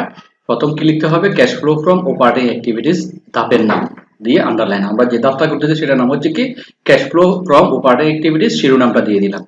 লেখার পরে কি লিখতে হবে, নেট ইনকাম। নেট ইনকাম, এই যে আমরা একটু আগে বললাম এই সকল আইটেমগুলো কার সাথে যোগ করতে হবে, নেট ইনকামের সাথে যোগ করতে হবে। এই নেট ইনকাম যেটা শেষে বলেছি সেটা অঙ্কের জন্য শুরুতেই লিখতে হবে, এখানে নেট ইনকাম আউটার কলমে লিখে দিতে হবে, গেল নেট ইনকাম। এরপর adjustment to reconcile net income to net cash, নগদকে নিট ক্যাশকে, নগদ থাকাকে নিট ক্যাশকে নেট ইনকাম থেকে নেট ক্যাশে রূপান্তরের সমন্বয়, নেট ইনকামকে মানে নেট আয়কে নগদে রূপান্তরের প্রয়োজনীয় সমন্বয়, এই লেখাটা লিখে ইংরেজিতে এই কথাটা লেখা মনে রাখতে হবে, মুখস্থ লিখে লেখার পর আমাদের এখানে এই যে অনগদ খরচ কি পারছিলাম, ডিরেক্ট ডেপ্রিসিয়েশন এক্সপেন্স লিখতে হবে, টাকাটা ইনার কলমে, এটা যোগ, যুগের জন্য ব্র্যাকেট ছাড়া। অ্যামোরাইজেশন এক্সপেন্স এটাও যোগ, অনগদ খরচ যোগ করতে হবে, এখানে দিতে হবে ইনার কলমে। Loss on sale of fixed asset এটাও অনগদ খরচ, আমরা বিস্তারিত আলোচনা করেছি এতক্ষণ পর্যন্ত, এটাও যোগ করে দেখাতে হবে। এরপর আছে কি এই অনগদ আয়, গেইন অথবা profit on sale of fixed asset, অনগদ আয় কি করতে হবে, বিয়োগ করতে হবে। বিয়োগ করতে হলে এগুলো টাকার চিহ্ন ব্র্যাকেট দিতে হবে, বা উভয় পাশে ব্র্যাকেট দিলে বুঝতে হবে যে এটা কিসের কাজ, এটা বিয়োগের কাজ। এটা কি করতে হবে তাহলে, বিয়োগ করতে হবে, এটা বোঝা গেল। এরপর এই আমাদের আর কি আছে, increase or decrease in account receivable. Account receivable যদি ইনক্রিজ হয়, অ্যাকাউন্ট রিসিভেবল যদি ডিক্রিজ, অ্যাকাউন্ট রিসিভেবল হচ্ছে চলতি সম্পদ, চলতি সম্পদ যদি বৃদ্ধি পায় তখন কি হবে, যোগ হবে, এখানে যোগের চিহ্ন। আর হ্রাস পেলে যোগ হবে। আর ইনক্রিজ হলে কি হবে, ব্র্যাকেট, ইনক্রিজ মানে বিয়োগ চিহ্ন, এই যে ব্র্যাকেট দেওয়া, এটা অ্যাকাউন্ট রিসিভেবল যদি ইনক্রিজ হয় এই টাকাটার মধ্যে পাশে কি দিতে হবে, ব্র্যাকেট দিতে হবে, এদিকে এভাবে ব্র্যাকেট দিতে হবে যদি ইনক্রিজ হয়, এখানে ব্র্যাকেট, এখানে কি দিতে হবে, ব্র্যাকেট, এই ব্র্যাকেট, এটা ব্র্যাকেট। কখন ব্র্যাকেট দিতে হবে, যদি ইনক্রিজ, আমি এখানে ইনক্রিজ কে ব্র্যাকেটে লিখেছি, ডিক্রিজ কে ব্র্যাকেট ছাড়া লিখেছি। তাহলে ইনক্রিজ অ্যাকাউন্ট রিসিভেবল যদি বৃদ্ধি পায়, আমরা একটু আগে জানি যে চলতি সম্পদ বৃদ্ধি পেলে বিয়োগ, চলতি সম্পদ হ্রাস পাইলে যোগ। তাহলে চলতি সম্পদ যদি ডিক্রিজ হয় তখন ব্র্যাকেট হবে না, আর যদি ইনক্রিজ হয় কি হবে, ব্র্যাকেট হবে। তাহলে আমাকে এখানে মনে রাখতে হবে, আমি এগুলো ব্র্যাকেট ছাড়া লিখেছি, এখানে এই ব্র্যাকেট দিয়েছি। ইনক্রিজের মধ্যে চলতি সব, ইনক্রিজ ইন অ্যাকাউন্ট রিসিভেবল যদি হয় টাকাটা ব্র্যাকেট হবে, এটা মনে রাখতে হবে, ইনক্রিজ ইন অ্যাকাউন্ট রিসিভেবল টাকাটা ব্র্যাকেট, আর ডিক্রিজ হলে কি হবে, টাকাটা ব্র্যাকেট হবে। আমি ডিক্রিজটা প্রয়োগ করেছি এখানে, ব্র্যাকেট ছাড়া ইনক্রিজটা এখানে লিখে দিয়েছি। একই রকম যদি ইনক্রিজ ইন নোট রিসিভেবল হয়, ইনক্রিজ যদি নোট রিসিভেবল যদি বৃদ্ধি পায়, ইনক্রিজ ইন নোট রিসিভেবল, তাহলে কি হবে, ব্র্যাকেট হবে, এখানে ব্র্যাকেট দিতে হবে। আবার ডিক্রিজ ইন নোট রিসিভেবল হলে কি হবে, ব্র্যাকেট দিতে হবে না। তাহলে আমি বুঝতে পারতেছি যে কি, যদি আমরা শিখেছি যে চলতি সম্পদ যদি হ্রাস পায় যোগ করতে হবে, তার ডিক্রিজ হওয়া মানে কি পাওয়া, হ্রাস পাওয়া। চলতি সম্পদ হ্রাস পাইলে যোগ করতে হবে, এটা যোগের চিহ্ন। আর চলতি সম্পদ যদি বৃদ্ধি পায়, ইনক্রিজ হয়, তাহলে কি করতে হবে, বিয়োগ করতে হবে, টাকা দিয়ে এরকম এটার মতো হবে যদি ইনক্রিজ হয়। গেল চলতি সম্পদের আইটেম গুলো বারবার লিখে, এটা অনেক বড় হয়ে গেছে। টোটালি চলতি সম্পদ ইনক্রিজ এবং ডিক্রিজ বুঝলেই হবে। চলতি সম্পদ যদি ডিক্রিজ হয় যোগ, চলতি সম্পদ যদি ইনক্রিজ হয় বিয়োগ। বিয়োগ হলে ব্র্যাকেট দিতে হবে, ইনক্রিজ হলে এখানে ব্র্যাকেট দিতে হবে পাশাপাশি, আর ডিক্রিজ হলে ব্র্যাকেট দিতে হবে না। আমি এখানে পাশে লিখে রাখছি, আপনারা এটা বুঝে নেবেন। এগুলো হচ্ছে চলতি সম্পদের বেলায়। একই বেলায় এখন যদি চলতি দায়ের বেলায় আসি, এই চলতি দায়ের বেলায় দেখেন ডিক্রিজের মধ্যে ব্র্যাকেট, ডিক্রিজ মানে কি, ডিক্রিজ চলতি দায় যদি বৃদ্ধি পায় যোগ করতে হবে, ইনক্রিজ হলে যোগ, আবার ডিক্রিজ হলে এটাতে আমি ব্র্যাকেট লিখে রাখতেছি, তাহলে বোঝার জন্য সুবিধা হবে। ডিক্রিজটা ব্র্যাকেট মাইনাস, এটা ওইটার ডিক্রিজটার মধ্যে কি দিলাম, ব্র্যাকেট দিলাম। এখানেও যেহেতু ব্র্যাকেট, ওইখানেও ব্র্যাকেট, ডিক্রিজটা ব্র্যাকেট। তাহলে চলতি সম্পদ যদি ডিক্রিজ হয় তাহলে কমে যাবে, কমে গেলে কি হবে, মাইনাস। এটা ব্র্যাকেটটা চিন্তা করছি, এটা ব্র্যাকেট নিয়ে চিন্তা করেছি, মনে রাখতে হবে এটা ব্র্যাকেট ছাড়া চিন্তা করেছি। এটা ডিক্রিজের জন্য বৃদ্ধি, বৃদ্ধির জন্য ব্র্যাকেট দিই নাই, বাড়লে প্লাস, প্লাস হলে ব্র্যাকেট হবে না। আর ডিক্রিজ মানে কমে যাওয়া, এটা ব্র্যাকেট নিয়ে দেখুন, আমি এখানে ব্র্যাকেট দিয়ে দেখাই দিলাম। তাহলে ইনক্রিজ হলে, অ্যাকাউন্ট রিসিভেবল যদি ইনক্রিজ হয় এটা যোগ চিহ্ন হবে, এখানে ব্র্যাকেট হবে না। আর ডিক্রিজ হলে কি হবে, ব্র্যাকেট হবে। এরকম নোটস পেয়েবল যদি ইনক্রিজ হয় ব্র্যাকেট হবে না, আর ডিক্রিজ হলে কি হবে, ব্র্যাকেট হবে। ওই কথাটা মনে রাখতে হবে, চলতি দায় হ্রাস পাইলে বিয়োগ, চলতি দায় বৃদ্ধি পাইলে যোগ, যোগ হলে ব্র্যাকেট হবে না, আর বিয়োগ হলে ব্র্যাকেট হবে, এটা মনে রাখতে হবে। এই গেল চলতি দায়ের আরো আইটেম যে এগুলো সবগুলো আছে, তাহলে যোগ বিয়োগ করে এখানে যে ফিগার গুলো আসবে, আমি এটা তো ব্র্যাকেট দিয়ে রাখতেছি, এটা এক নিয়ে রাখতেছি যাতে বোঝার জন্য সুবিধা হয়, এটা তো দিয়ে রাখতেছি।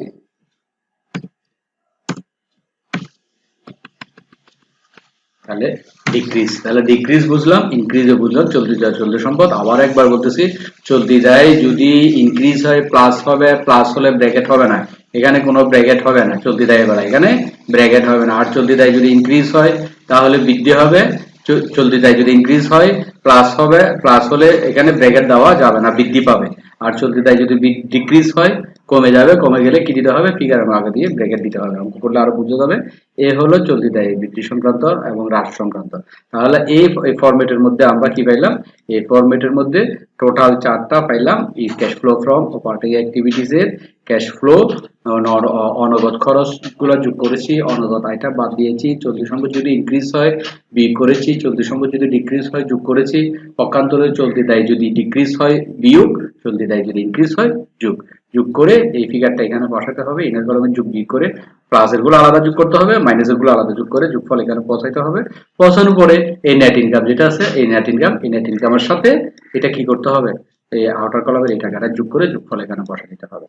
বসাই দিয়ে এখানে ফলাফলটা যদি এটাও প্লাস দুইটা যদি প্লাস ফিগার হয় তাহলে লিখতে হবে net cash provided by operating activities. এখানে একটা ব্র্যাকেটে কথা লেখা আছে, এটা বলতেছি নেট ক্যাশ প্রোভাইডেড বাই। আমি যদি এখানে দেখাই উদাহরণের মাধ্যমে,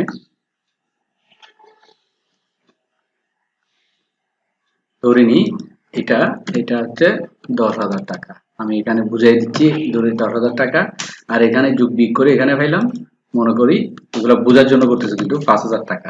তাহলে 10-এর সাথে 5 যোগ করে দুইটাই প্লাস ফিগার, এখানে কত হবে, এখানে হবে যে আমাদের 15,000 টাকা। কত হয়, 15,000 টাকা।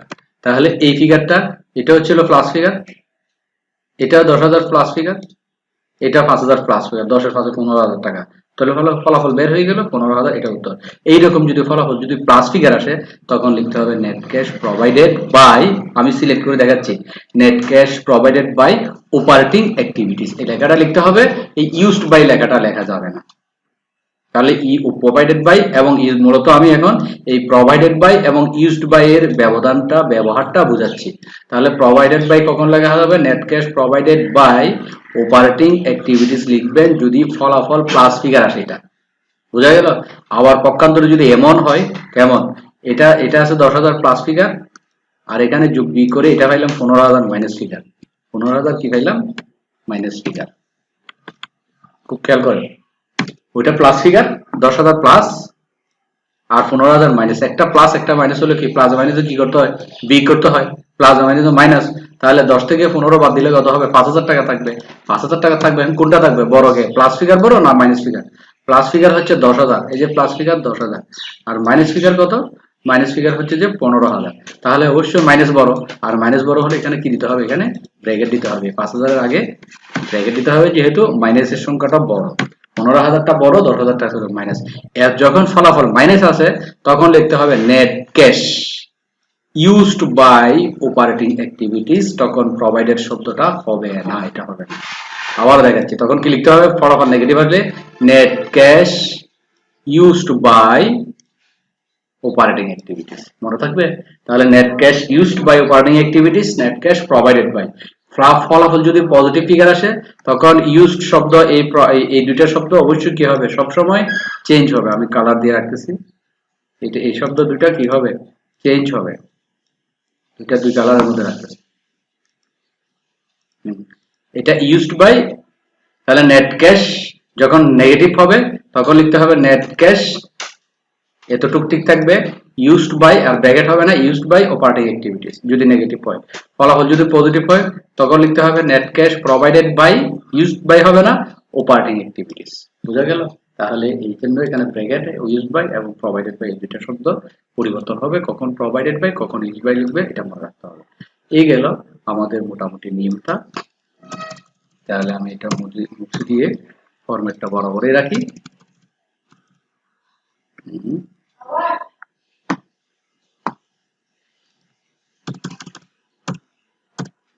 তাহলে আমাদের এক ধাপ শেষ, তিনটা ধাপের মধ্যে একটা ধাপ আমি আলোচনা করলাম, দ্বিতীয় ধাপে যাচ্ছে এখন। দ্বিতীয় ধাপ হচ্ছে যে কি cash flow from investing activities, বিনিয়োগ কার্যাবলী হতে নগদ প্রবাহ। Cash flow from investing activities, invest মানে বিনিয়োগ করা, বিনিয়োগ করে বিনিয়োগের মাধ্যমে আয় নগদ টাকা কতটুকু বৃদ্ধি পেলে কতটুকু হ্রাস পেলে সেটা বের করতে হবে। আর কি হিসাবভুক্ত করা হয়, এই ধাপে কি হিসাবভুক্ত হবে, আমরা তো ওই ধাপে জেনেছি কি কি, অনগদ খরচ, অনগদ আয়, চলতি সম্পদ, চলতি দায়, এই চারটা বিষয় আমরা জেনেছি। এই ধাপের মধ্যে আমাদের কি কি জানতে হবে, বিনিয়োগ কার্যাবলী থেকে নগদ প্রবাহের মধ্যে আমাদের কি কি জানতে হবে, এই অংশের মধ্যে আমাদের জানতে হবে স্থায়ী সম্পদ হ্রাস বৃদ্ধি জনিত লেনদেনগুলো সমন্বয় করা হয়। এক কথায় এই অংশে শুধুমাত্র স্থায়ী সম্পদ, স্থায়ী সম্পদ হ্রাস বৃদ্ধি ঘটলে এগুলো হিসাবভুক্ত করা হবে, স্থায়ী সম্পদ ছাড়া আর কিছুই এখানে আসবে না। এখানে সেই জন্য লেখা আছে কি কিসের সমন্বয় হবে, শুধুমাত্র স্থায়ী সম্পদ জনিত লেনদেনগুলো সমন্বয় করা হবে। এখানে স্থায়ী সম্পদ যতটুকু ক্রয় ও বিক্রয় করা হয় তা সমন্বয় করা হয়।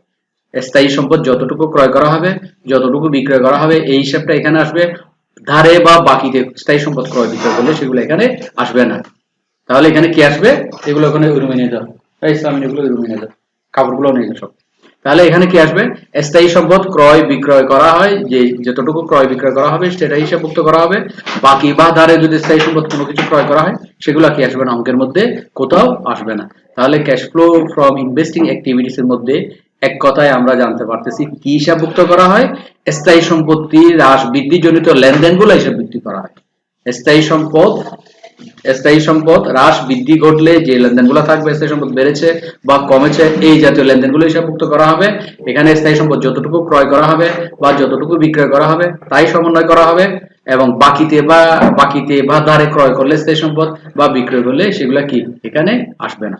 শুধুমাত্র কোনটা আসবে, নগদে স্থায়ী সম্পদ ক্রয় এবং নগদে বিক্রয় করলে সেটাই হিসাবভুক্ত করা হবে cash flow from investing activities ধাপে। এই গেল কি হিসাবভুক্ত করা হয়। এবার আসি নিয়ম। নিয়ম নিয়ম কিভাবে করব, নিয়ম হচ্ছে যে কি, আমার নিয়ম মিনস আমি কিভাবে এটা হিসাবভুক্ত করবো। আচ্ছা, স্থায়ী সম্পদ যতটুকু বিক্রয় করা হয় ততটুকু যোগ করতে হবে। স্থায়ী সম্পদের বেলায় হচ্ছে যে স্থায়ী সম্পদ আমি যতটুকু বিক্রি করব ততটুকু কি করতে হবে, যোগ করতে হবে। আর স্থায়ী সম্পদ যতটুকু ক্রয় করা হয় ততটুকু বিয়োগ করতে হবে।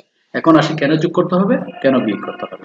স্থায়ী সম্পদ যদি আমি বিক্রয় করি কি আসবে, নিশ্চয়ই নগদ টাকা আসবে। আমি প্রথম ধাপের যে আমাদের মধ্যে ছিল ক্যাশ ডেবিট ছিল, স্থায়ী সম্পদ বিক্রি করলে ক্যাশ টাকা বাড়ে, স্থায়ী সম্পদ যেহেতু বিক্রি করা হয় ক্যাশ টাকা বৃদ্ধি পাবে, ক্যাশ টাকা বৃদ্ধি পেলে কি করা হবে, যোগ করা হবে। তাই সেজন্য লেখা আছে স্থায়ী সম্পদ যতটুকু বিক্রি করা হয় ততটুকু কি করতে হবে, যোগ করতে হবে। আবার স্থায়ী সম্পদ যদি ক্রয় করা হয় যতটুকু ক্রয় করা হয় ততটুকু বিয়োগ করতে হবে। কেন বিয়োগ করতে হবে, স্থায়ী সম্পদ ক্রয় করলে নগদ টাকার পরিমাণ কি হয়ে যাবে, কমে যাবে। আমরা জানি আসবাবপত্র ক্রয় করা হবে, আসবাবপত্র ক্রয় করলে কি হবে যাবে না, আসবাবপত্র ডেবিট, নগদ আর ক্রেডিট। আমি এখানে দেখাচ্ছি, বিক্রয় দিয়েও দেখাচ্ছি একটা, ক্রয় দিয়েও দেখাচ্ছি, দেখা একটা উদাহরণ। আসবাবপত্র ক্রয় করা হলো 10,000 টাকা,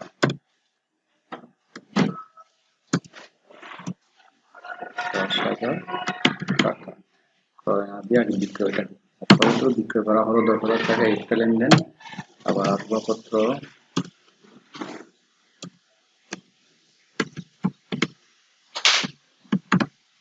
আসবাবপত্র করা হলো ক্রয় করা হলো 10,000। তাহলে আমি দুইটা লেনদেন দিলাম, লেনদেন দিয়ে বোঝাচ্ছি। প্রথমটা ছিল যে স্থায়ী সম্পদ যতটুকু বিক্রয় করা হয় ততটুকু যোগ করতে হবে। স্থায়ী সম্পদ বিক্রয় করে ধরলাম, স্থায়ী সম্পদ আসবাবপত্র কত টাকা বিক্রি করলো 10,000 টাকা, তাহলে যাওয়াটা হচ্ছে কি ক্যাশ ডেবিট, যাওয়াটা ইংরেজিতে দেখাচ্ছি ক্যাশ ডেবিট, আর ফার্নিচার ক্রেডিট।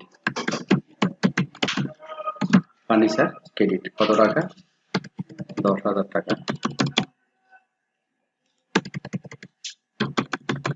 10,000 টাকা।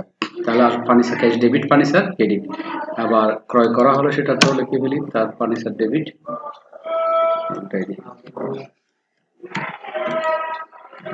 Furniture debit, cash credit.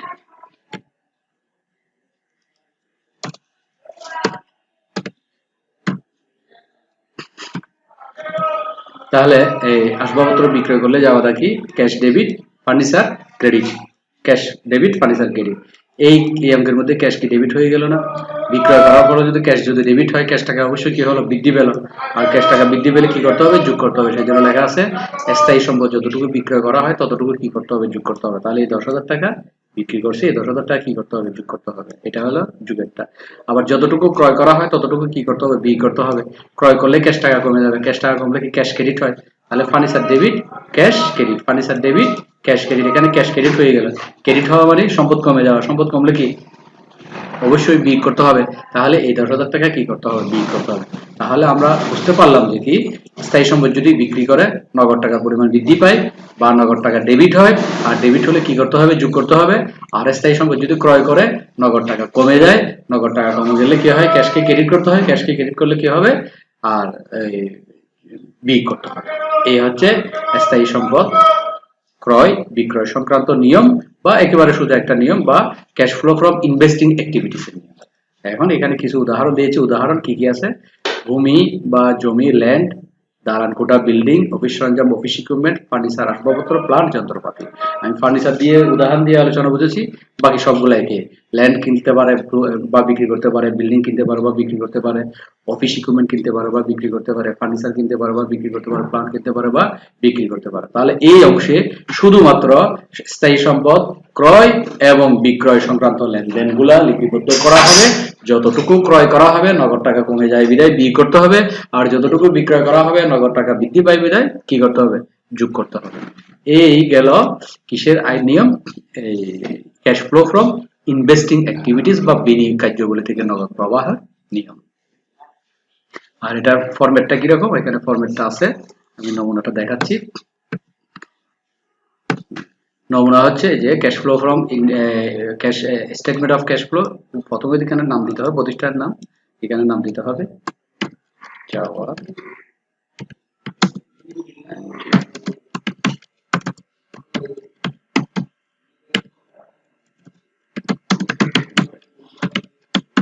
দিয়ে স্টেটমেন্টের প্রতিষ্ঠানের নাম জাওয়াদান যেখানে কোম্পানি দিলাম। স্টেটমেন্ট অফ ক্যাশ ফ্লো, এটাও আংশিক, একটা পার্ট হলে তখন এটা আংশিক লিখতে হয় পার্শিয়াল, আর তিনটা পাত একসাথে করলে তখন আংশিকটা পার্শিয়ালটা লিখতে হবে না।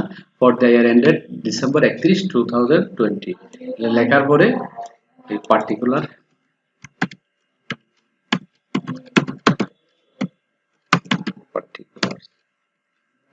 টাকা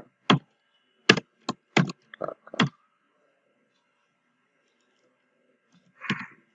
পার্টিকুলার টাকা টাকা cash flow from investing activities শিরোনাম উপরে, তারপর নেট ইনকাম যদি অঙ্কে থাকে, ইফ এনি, যদি ইফ এনি মানে যদি থাকে, অঙ্কে থাকলে নেট ইনকামটা বসবে, না থাকলে সরাসরি আইটেম। এরপর ক্যাশ রিসিভ ফ্রম, কোত্থেকে পাচ্ছে, রিসিভ ফ্রম মানে নগদ আসতেছে কোত্থেকে, সেল অফ ল্যান্ড, কোথায় থেকে নগদ টাকা বাঁচতেছে, সেল অফ ল্যান্ড জমি বিক্রয় থেকে, তারপর সেল অফ বিল্ডিং, বিল্ডিং বিক্রয় থেকে, sale of office equipment, office equipment বিক্রয় থেকে, সেল অফ ফার্নিচার, ফার্নিচার আসবাবপত্র বিক্রয় থেকে, সেল অফ প্লান্ট, যন্ত্রপাতি বিক্রয় থেকে। যেগুলো ক্যাশ রিসিভ হবে, ক্যাশ টাকা প্লাস হবে, আমি একটু আগে দেখালাম যে সকল যাওয়া ক্যাশ ডেবিট হবে, সবগুলাই হচ্ছে cash receive from land, building, furniture, equipment, এই আইটেমগুলো ইনভার্স দেখাতে হবে। আর ক্যাশ পেমেন্ট টু, পেমেন্ট মানে পরিশোধ করা, পার্সেস অফ প্লান্ট যন্ত্রপাতি কিনলে টাকা কমে যাবে, ল্যান্ড কিনলে টাকা কমে যাবে, বিল্ডিং কিনলে টাকা কমে যাবে, অফিস ইকুইপমেন্ট কিনলে টাকা কমে যাবে। ক্যাশ পেমেন্ট টু বলে এগুলো এখানে মাইনাস ফিগার দেখাতে হবে। তাহলে প্লাস ফিগার থেকে মাইনাস ফিগার বাদ দিয়ে বাকি টাকাটা আউটার কলমে দেখিয়ে দিতে হবে। বাকি টাকাটা কি করতে হবে, আউটার কলমে দেখিয়ে দিতে হবে।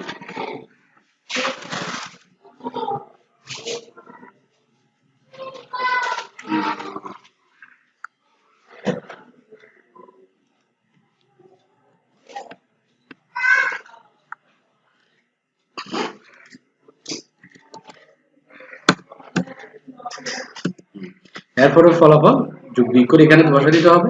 ওদিকে নেট ইনকামের সাথে এটা যোগ করে আবারও বলতেছি, যদি প্লাস মান হয়, এই ফলাফলটা যদি পজিটিভ হয়, পজিটিভ হলে এখানে ফলাফলটা দেই নাই,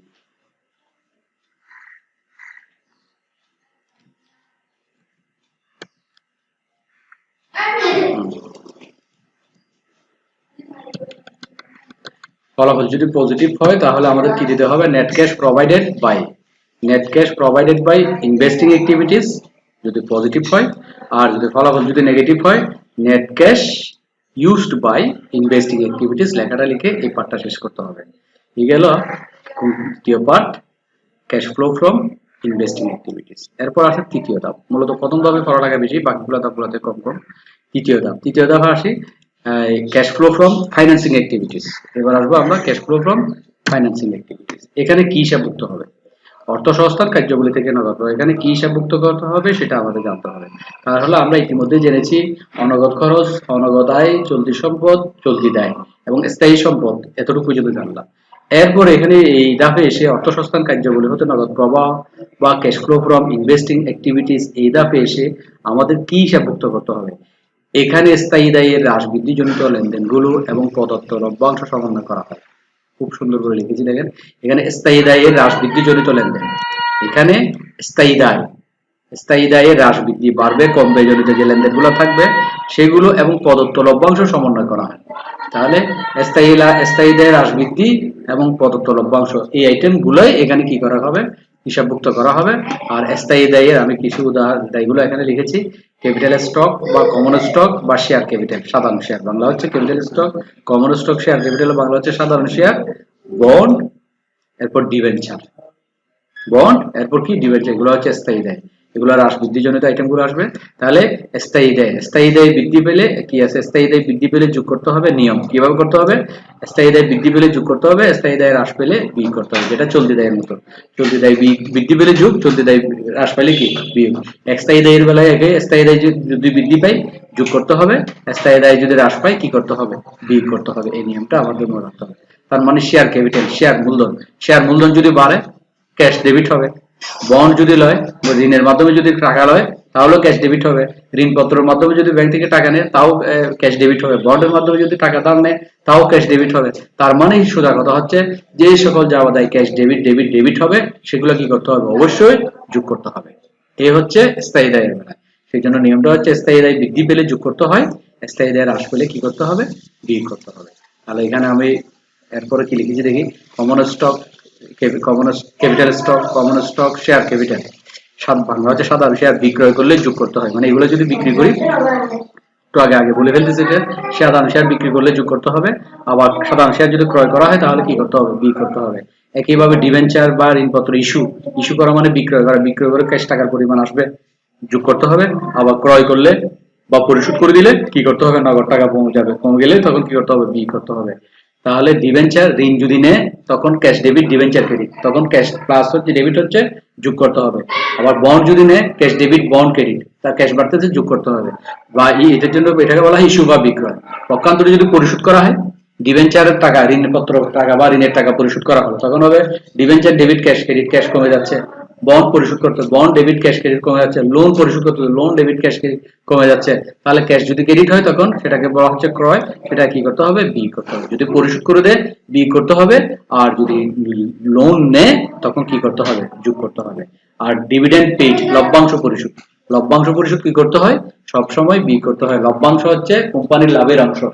কোম্পানির একটা কোম্পানি এক বছর পরিচালনা করার পর যে লাভটা হয় তার মালিকদের মধ্যে, ওই কোম্পানি যারা শরিকদার থাকে, শেয়ার হোল্ডার থাকে, এদেরকে প্রতি বছর একটা কি দিতে হয়? লভ্যাংশ দিতে হয়। ওই লভ্যাংশকে ইংরেজিতে বলা হয় ডিভিডেন্ড। ডিভিডেন্ড পেড করলে কোম্পানির ক্যাশ টাকার পরিমাণ কি হয়ে যায়? কমে যায়। কারণ ডিভিডেন্ড পেড করলে যাওয়া হয় dividend paid debit cash credit, অথবা dividend payable debit cash credit, cash কমে যায় বিদায়। সেই জন্য কি করতে হবে? এই নগদ টাকা কমে যাচ্ছে, সেই জন্য ডিভিডেন্ড পেড কি করতে হবে? মাইনাস দিতে হবে। তাহলে এই অংশে আমরা কি জানলাম? সাধারণ শেয়ার, ডিবেঞ্চার, সাধারণ শেয়ার ইংরেজি হচ্ছে ক্যাপিটাল স্টক বা কমন স্টক বা শেয়ার ক্যাপিটাল, ডিবেঞ্চার বা ঋণপত্র এবং বন্ড, এগুলো যদি ইস্যু করা হয় বা বিক্রি করা হয় তখন ক্যাশ টাকা আসবে, প্লাস হবে। আর এগুলো যদি ক্রয় করা হয় বা পরিশোধ করা হয় ক্যাশ টাকা কমে যাবে, তখন কি করতে হবে? বিয়োগ করতে হবে। আবার লভ্যাংশ পেড অলওয়েজ বাদ দিতে হবে। আবার লভ্যাংশ দুই রকম আছে, একটা হচ্ছে স্টক ডিভিডেন্ড আর একটা হচ্ছে ক্যাশ ডিভিডেন্ড। এখানে কিন্তু নগদ, ক্যাশ ডিভিডেন্ড মানে নগদ লভ্যাংশটা বাদ দিতে হবে। অনেক সময় অঙ্কের মধ্যে স্টক ডিভিডেন্ডও থাকে। স্টক ডিভিডেন্ড কোয়েশ্চেনে এত টাকা পেইড বলতে পরিশোধ করছে, স্টক ডিভিডেন্ড ক্যাশ টাকা না, সেটা হিসাবের মধ্যে আসবে না, সেটা অঙ্কের মধ্যে কোথাও যাবে না। শুধুমাত্র ডিভিডেন্ড পেইড বা ক্যাশ ডিভিডেন্ড পেইড এই আইটেমটা থাকলে আপনারা বাদ দিবেন। ক্যাশ ডিভিডেন্ড লেখা থাকলে কখনো অঙ্কের মধ্যে সেটা আসবে না, এটা মনে রাখতে হবে। এই গেল এই কিসের নিয়ম আলোচনা করলাম, এটা cash flow from financing activities বা অর্থ সংস্থান কার্যগুলি থেকে নগদ প্রবাহের নিয়মটা আলোচনা করলাম। এবং এটা ফরম্যাটটা কিভাবে হবে, এখন ফরম্যাটটা একটু দেখিয়ে দিচ্ছি চারটা। নমুনা জাভা দেন জিহান company statement of cash flow for the year ended 31 December 2020। এখানে পার্টিকুলার টাকা এগুলো লিখে দিবেন, এগুলো আমি আর লিখতেছি না। Cash flow from financing activities, আমাদের তৃতীয় ধাপ cash flow from financing activities. শিরোনাম উপরে নেট ইনকাম যদি থাকে বসে দিবেন ইফ এনি ডট ডট যদি থাকে, এরপর ক্যাশ রিসিভ ফ্রম কোথেকে রিসিভ করতেছে, ক্যাশ টাকা পাচ্ছে, রিসিভ ফ্রম সেগুলো দিতে হবে। Cash receive from cash receive from কোথেকে পাচ্ছে, cash receive from issue of common stock, সাধারণ শেয়ার বিক্রয় থেকে পাই। বোরোয়িং অফ বন্ড থেকে ধার নেওয়া। নোট পেয়েবল, মর্টগেজ, ডিবেঞ্চার এগুলো ইস্যু করা, ধার নেওয়া, কর্জ নেওয়া, নিলে টাকার পরিমাণ বৃদ্ধি পাবে, সেই টাকাটা এখানে আসবে।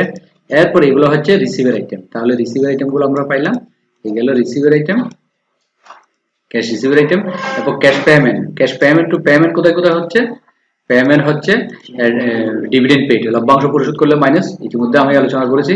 আর লোন, মর্টগেজ, ডিবেঞ্চার এগুলো যখন নিবে তখন প্লাস, লোন ডিবেঞ্চার যখন ধার করা হবে, কর্জ নিবে তখন সেটা হবে প্লাস, আবার যখন সেটা পরিশোধ করা হবে, লোন, মর্টগেজ, ডিভিডেন্ড যখন পেড করা হবে তখন সেটা কি করতে, ডিবেঞ্চার পেড করলে তখন সেটা কি দিতে হবে, মাইনাস দিতে হবে। মাইনাস দিয়ে ফলাফল এখানে চলে আসবে প্লাস মাইনাস করে। এরপর যদি ফলাফলটা পজিটিভ হয়, net cash provided by operating activities and net cash provided by financing activities লিখতে হবে। আর যদি ফলাফল যদি নেগেটিভ হয় তখন net cash used by financing activities হবে। এই গেল তৃতীয় নম্বর পার্ট। তাহলে আমরা তিনটা পার্ট সম্পর্কে মোটামুটি জানলাম। আর তিনটা পার্ট যখন একসাথে করা হবে তখন আমি সেটা চার্ট এখানে দিয়ে রাখছি। এই যে তিনটা পার্ট আমাদের জিহান কোম্পানি, এখানে ফুললি তিনটা ছিল পার্শিয়াল চার্ট, এটা ছিল পরিপূর্ণ, এটা আছে একটা পরিপূর্ণ পার্ট ক্যাশ নমুনা। Cash flow from operating activities দিয়ে দিলাম, নেট ইনকাম নিয়ে আসতে হবে, এটা heading. Cash flow from operating activity হেডিংটা লিখে নেট ইনকামটা বসাই দিতে হবে, নেট ইনকাম বসাই দিলাম, নেট ইনকাম এটা বসাই দিতে হবে। বসাই দেওয়ার পরে ওই যে adjustment to reconcile net income to net cash, net ইনকামকে নেট লাভকে নেট নগদ রূপান্তরের সমন্বয়, এই লেখাটা লিখে ইংরেজিতে adjustment to reconcile net income to net cash, এই লেখাটা লেখার পরে আমাদের এই আগে যে প্রথম দাবি যে আলোচনা করেছিলাম, অনগদ খরচ, depreciation expense, amortisation expense, loss on sale of fixed asset চলে আসছে, অনগদ আয়, gain on sale of fixed asset এটা মাইনাস দিতে হবে। তারপরে চলতি সম্পদ হ্রাস বৃদ্ধি জনিত আইটেমগুলো যোগ বিয়োগ দিতে হবে, এখানে এই আইটেমগুলো দেওয়ার পরে এখানে ফিগারটা বসে দিতে হবে। তারপর নেট ক্যাশ প্রভাইডেড বা ইউজড বাই যেটা হয় এই ফলাফলটা এখানে আসবে, এখানে চলে আসবে। এরপরের ধাপ cash flow from investing activities, দ্বিতীয় ধাপ। এই শিরোনাম দিয়ে ক্যাশ রিসিভ ফ্রম কোথেকে রিসিভ করতে হবে সবগুলো এখানে বসে দিতে হবে একটার পর একটা, এগুলো আমি আলোচনা করেছি উপরে আর বলতেছি না। এরপর ক্যাশ পেমেন্ট টু, পেমেন্টের কি কি আছে আইটেম, ক্যাশ পেমেন্ট টু পরিশোধের আইটেমগুলো, স্থায়ী সম্পত্তি ক্রয় করার জন্য যে টাকাটা যায় সেই আইটেমগুলো এখানে বসে দিতে হবে। পরে যোগ বিয়োগ করে আউটার কলাম এখানে দিতে হবে, দিয়ে এই ফলাফলটা নিয়ে আসতে হবে। এটা আনার পরে এটা কি আবার কি লিখতে হবে, নেট ক্যাশ প্রোভাইডেড বাই, যদি প্লাস ফিগার আসে প্রোভাইডেড বাই, আর যদি মাইনাস ফিগার আসে ইউজড বাই ইনভেস্টিং অ্যাক্টিভিটিস লিখে টাকাটা এটা শেষ করতে হবে। এরপর cash flow from financing activities, financing activities এর মধ্যে অর্থ সংস্থান কার্যক্রম থেকে ক্যাশ রিসিভ ফ্রম কোথেকে রিসিভ হচ্ছে, issue of common stock, borough, bond একটু আগে যে আলোচনা করছিলাম সবগুলো এখানে নিয়ে আসতে হবে। আনার পরে payment to dividend paid, loan, mortgage এগুলো পরিশোধ এখানে দিয়ে টাকাটা এখানে দিতে হবে। দেওয়ার পরে নেট ক্যাশ প্রোভাইডেড অথবা used by financing activities result এখানে চলে আসবে। যদি প্লাস ফিগার হয় এটা প্লাস করতে হবে, মাইনাস ফিগার হলে মাইনাস কিছু করতে হবে। এরপরে এখানে কি করতে হবে, দুইটা হয়ে গেছে, plus opening cash in hand, opening cash in hand, opening cash in hand এটা লিখতে এরপরে বের হয়ে যাবে এন্ডিং ক্যাশ ইন হ্যান্ড, ফলাফল যেটা বের হয়ে যাবে সেটা হবে ending cash in hand, ending cash in hand. এখানে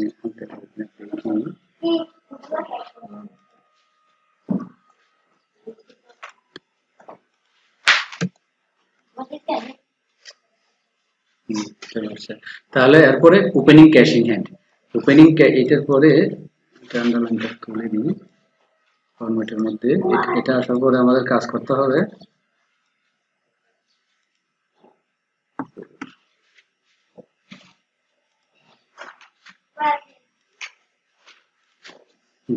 তাহলে এর সাথে ওপেনিং ক্যাশ ইন হ্যান্ড যোগ করতে হবে। যোগ করার পরে যে ফলাফলটা বের হয়ে যাবে সেটা হচ্ছে ending cash in hand, ending cash in hand.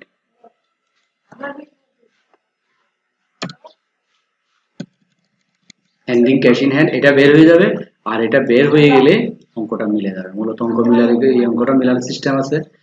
Cash শুরুতে আমি একটা যখন অঙ্ক নিয়ে আলোচনা করবো সেটা সে সময় ভালো করে আরো দৃষ্টি দেখাবো। মানে এই যে ক্যাশ যত টাকা ইনক্রিজ এবং ডিক্রিজ হয়েছে, এটার সাথে ওপেনিং ক্যাশ ইন হ্যান্ড যোগ করার পরে যদি ক্লোজিং ক্যাশ ইন হ্যান্ডের সাথে মিলে যায়, তখন অঙ্কটা হয়েছে এটা পরিপূর্ণভাবে বুঝে যাবে। আর যদি না মিলে তাহলে অঙ্কের কোথাও সমস্যা আছে, এটা বুঝে নিতে হবে। তাহলে net cash by provided by investing activity, net cash provided by অথবা ইউজ বাই ফাইন্যান্সিং অ্যাক্টিভিটিস এর এই ফলাফলটা লাস্ট ফলাফলের সাথে ওপেনিং ক্যাশ ইন হ্যান্ড যোগ করার পরে অথবা যোগ করার পরে যে ফলাফলটা আসবে তা এন্ডিং ক্যাশ ইন হ্যান্ড। এটা ইনক্রিজ অথবা ডিক্রিজ ইন ক্যাশ লেখা যায় এখানে। তাহলে এই গেল মূলত চার্ট, টোটাল চার্ট হচ্ছে এটাই। আশা করি আমি বোঝাতে পারলাম ইতিমধ্যে। আমার চার্টের মধ্যে